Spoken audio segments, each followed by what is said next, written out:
ये है बच्चों वुडपेकर। वुडपेकर को हिंदी में कठफोड़वा कहते हैं। ये अपनी चोंच से पेड़ की लकड़ी को ठक ठक करता है। ये है बच्चों पीकॉक। पीकॉक को हिंदी में मोर कहते हैं। मोर बहुत सुंदर होता है और बारिश में अपने पंख फैलाकर नाचता है।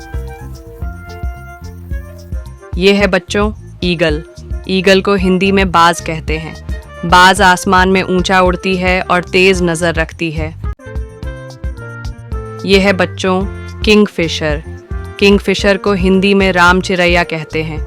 इसका रंग नीला और चमकदार होता है और यह पानी में मछली पकड़ती है। ये है बच्चों स्वान। स्वान को हिंदी में हंस कहते हैं। हंस सफ़ेद और सुंदर होता है और शांत झीलों में तैरता है। ये है बच्चों आउल। आउल को हिंदी में उल्लू कहते हैं।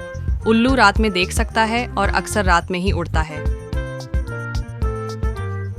ये है बच्चों पैरेट। पैरेट को हिंदी में तोता कहते हैं। तोता हरे रंग का होता है और इंसानों की आवाज की नकल कर सकता है। ये है बच्चों मैना।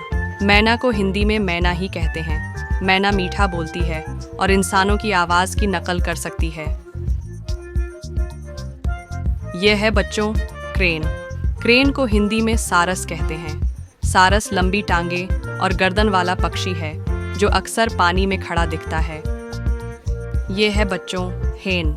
हेन को हिंदी में मुर्गी कहते हैं। मुर्गी अंडे देती है और खेतों में दाना चुगती रहती है। यह है बच्चों पिजन। पिजन को हिंदी में कबूतर कहते हैं। कबूतर बहुत शांत स्वभाव का होता है और छत पर गुर्र गुर्र करता है।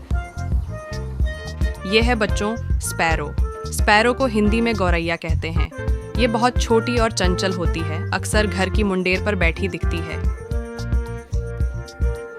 यह है बच्चों क्रो। क्रो को हिंदी में कौवा कहते हैं। कौवा काला होता है और कांव कांव करके आवाज करता है। यह है बच्चों डक। डक को हिंदी में बतख कहते हैं।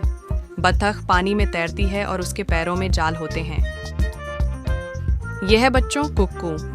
कुक्कू को हिंदी में कोयल कहते हैं। कोयल की आवाज़ बहुत मधुर होती है और यह आम के पेड़ों पर रहती है।